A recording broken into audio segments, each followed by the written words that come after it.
many of y'all like the prison system or enjoy being locked up? Yeah, I don't know, huh? Yeah, I know. I said I went to juvie, and that's I can't imagine. I used to hate it when I was in there. It's not that way. Huh? So, gotta eat when they tell you eat, you gotta do when they Yeah. tell you what to do. It's like, It's basically slavery. That's all it is. Your life is dictated in here. You're not free in here. They'll tell you when to eat. And sometimes you got certain blocks tell you when to shut off your TV and go to sleep. Or when you can use that bathroom when it's locked the fuck up.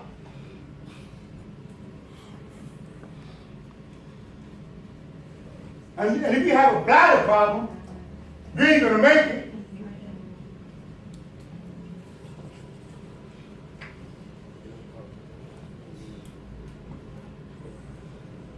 No, he said pee in a cup. I said, there ain't no cups in there unless you're taking the cups back from child. Or you want to, Cups. or Little cups like this. when you need to take a shower, you can't take a shower. What you gonna do? Sneak in the?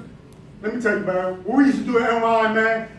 Back then, not even that. Take the bucket or garbage can, put a plastic bag in there, and shower up. That's not life, man. For real, that's not life, man. You're gonna lock down for weeks. You gotta take bird baths. All that. You know, that's not life at all. Sheet up. Thank you. And then certain environment, you can't put a sheet up. Yeah. Oh yeah, you can't. Some of them. Yeah. Like tickets. you can't even take the bath when you got the 2-week lockdown, because now they'll just throw you straight to the hole. So do we want to continue to put ourselves in situations like that? If we know that, Wait. and if we recognize that, that means we need to be more conscious about it.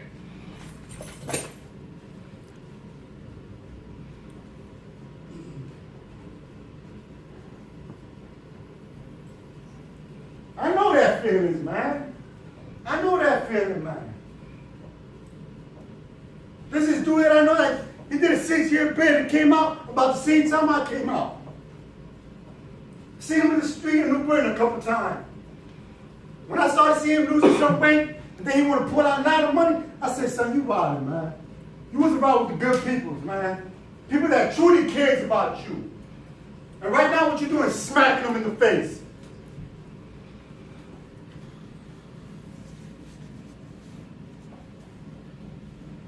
And where he at right now today? Back in prison.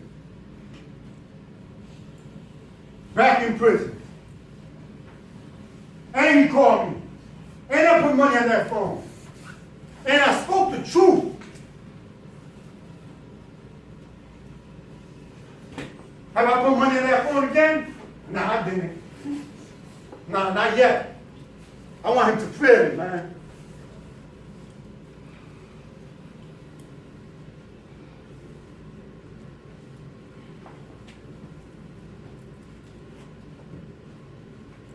You know, was that getting beat down under the age of 13 or 14 by your own family member? And while your aunt is caught up on drugs, send you to the block, cop some crack in the age of 10?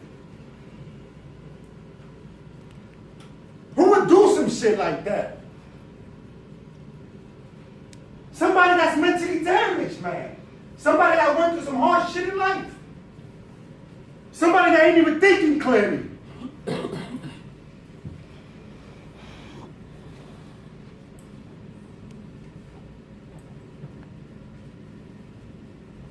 I was physically abused, mentally abused, spiritually abused, man.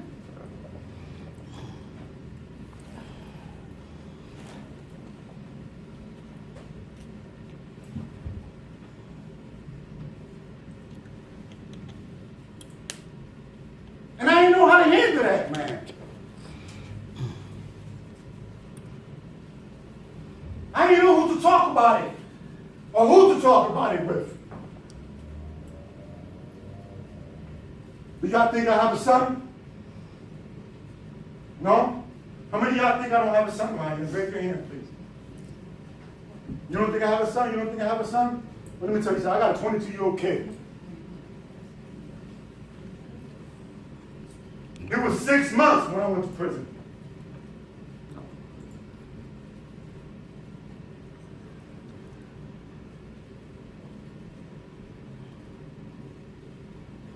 I don't even know my own son. I don't even know none of my family. To be honest, because I'm a stranger to them. And that's sad, bro. That's sad.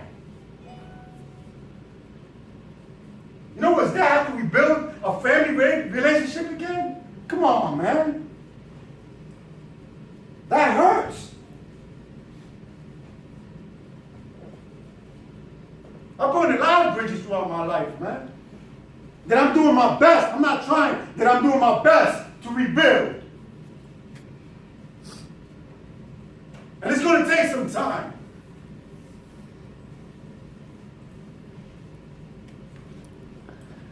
It's going to take a lot of time to amend, to heal.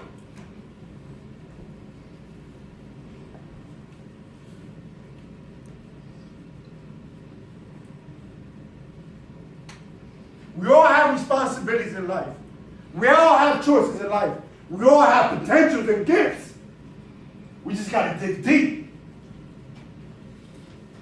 We got to follow our intuition. We got to follow our heart. But most importantly, we can't let our mind get all caught up and be conflicted.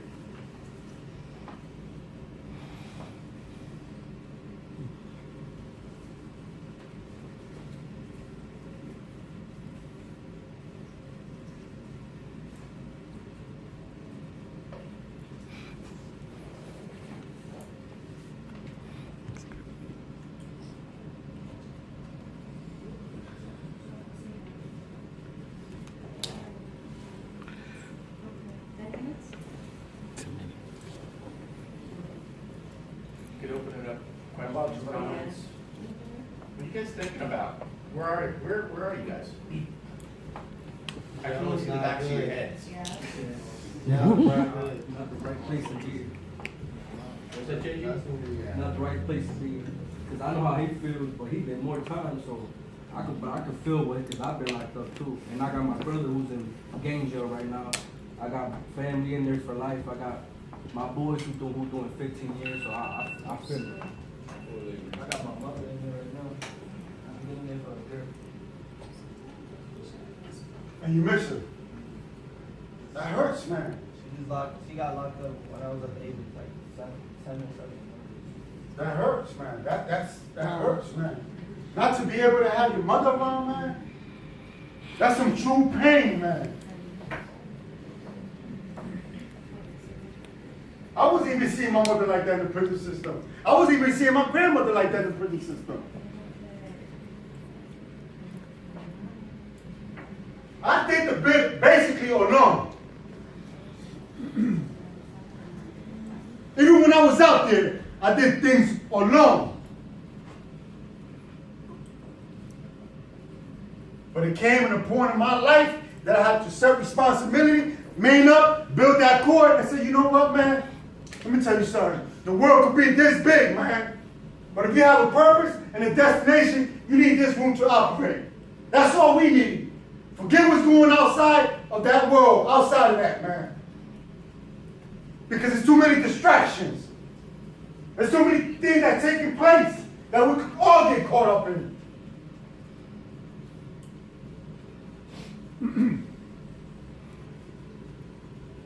Other people, where are you guys Any at? other thoughts? What's going on? I love them quiet and they're thinking. We, Uh-huh. I want to hear some loudspeaker now. Definitely. Talk to me, fellas. I just want to say one thing, knowing you for many years. He's a humble man, and he's not going to boast. And I don't know if he's going there, maybe he will, maybe he won't, but since he's been out, he's now enrolled in college. He's taking night courses, 2 nights a week he's in college, driving there, studying hard, working hard. Whenever I talk to him, he's on his computer doing his homework. He's working a job, he's doing some weeks 20 hours, some weeks 30 hours, some weeks 40 hours. He's been the employee of the month there now for 2 months straight.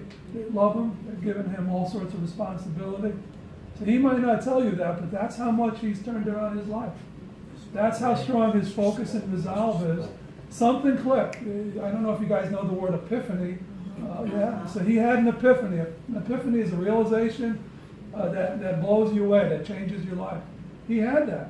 He had it in prison. He hasn't gone there today, but I know his story. Long away, the last few years before he was released, he had that epiphany that he was going to change his life. He became a counselor in prison. He was talking drug and alcohol Been in rehab. DUI class for over 3 years. And here he is today. And the guy that you're seeing up here, he's a soft man. I mean, I know him well. He's a loving man. We cry together. We laugh together. He's giving you what's in his heart. Everyone is capable, you know. If you haven't had that epiphany and things are maybe going the wrong way, just work towards that epiphany. Work towards that enlightenment. I have a question. Yes, young man. So what do you see? What do you see after the epiphany? What you saw what was possible for your life, you know? Whereas before, there was nothing possible. But what do you see possible for your life now? You want me to reveal my card? You want me to reveal my card? I Yeah. see a whole lot of greatness and a whole lot of accomplishment.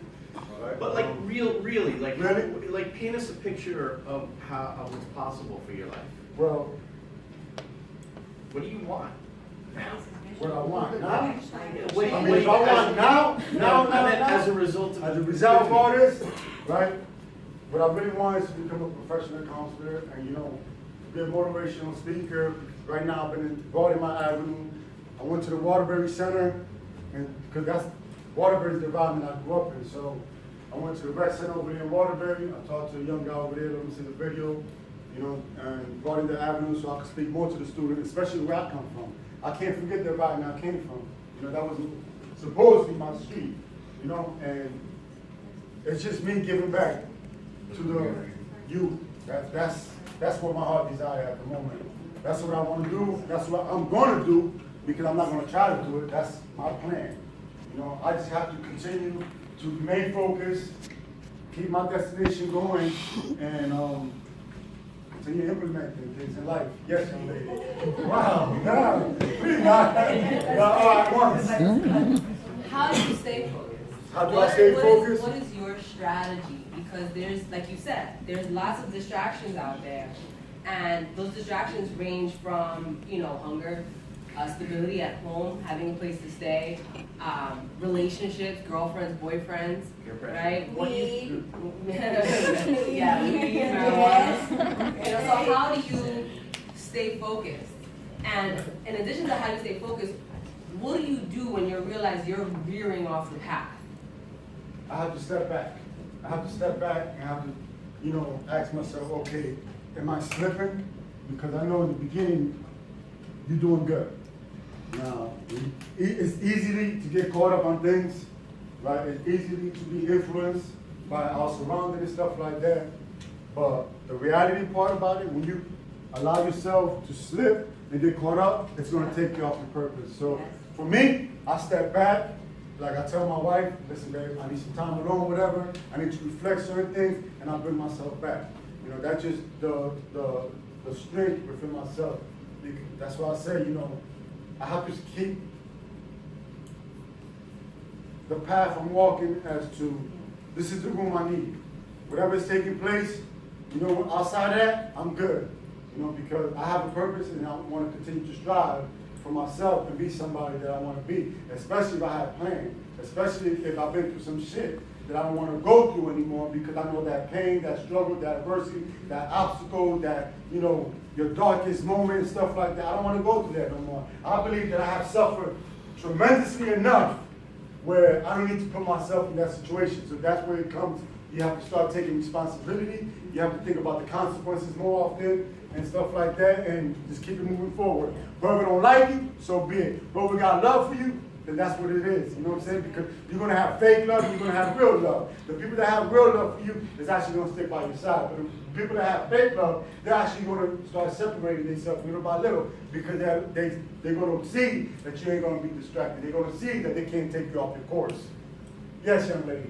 Thank you. I just want to say that, it is great that you have been able to come here and share your experiences, right, and your story with us.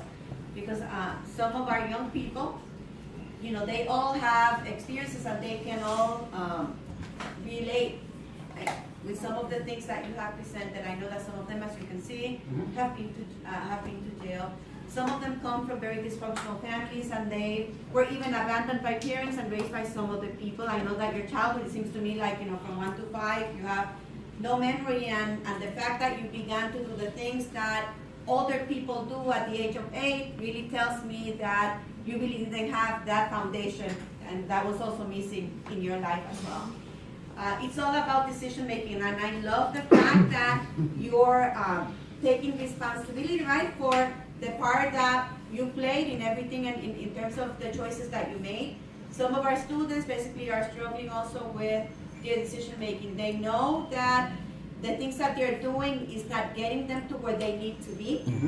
We, the case managers and the staff can basically advise them and basically kind of try to show them the map of the things that they do. But you said it very clearly. It's not until you yourself realize that this is something that you need to do for you, not for the other people around them, not for us because we want them to do well. Of course, we want them to succeed, but they really need to take action. It's not enough to know that this is what you need to do. It's also taking action in making that happen, and that they owe it to themselves to take that on. That's all of us have challenges in life, and this is where they are. They find themselves at a crossroad in terms of where do I go next, and they need to do like you. They need to step back and they need to look at basically kind of what am I going to do next, and I hope that the choice and the next step that they take is the one that is going to guide them in the direction that they need to go. A lot of them struggle with weed, kind of, the same thing. I don't know how many even take it a little further and actually have some sales on the side too to try to make a living, right?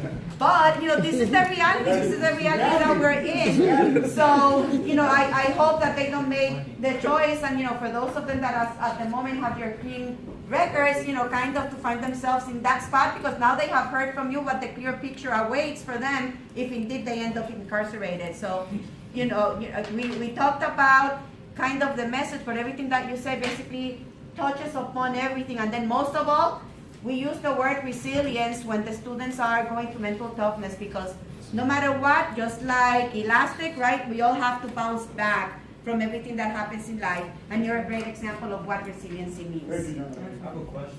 Yes, young man. Do you have any plans for getting to know your son? You know what? I've been there with you, yes. I have lots of plans. When I first got out, I try to help him out because he's caught up in the streets. I don't want to throw his personal stuff out there, but and everything. I try to get him to school and stuff like that, so we go to the school together. And because he likes doing the mechanics, so you know what I'm saying. But do I have plans? Yeah, I have a lot of plans. That's my blood. That's my son. Of course, I'm not going to give up on him.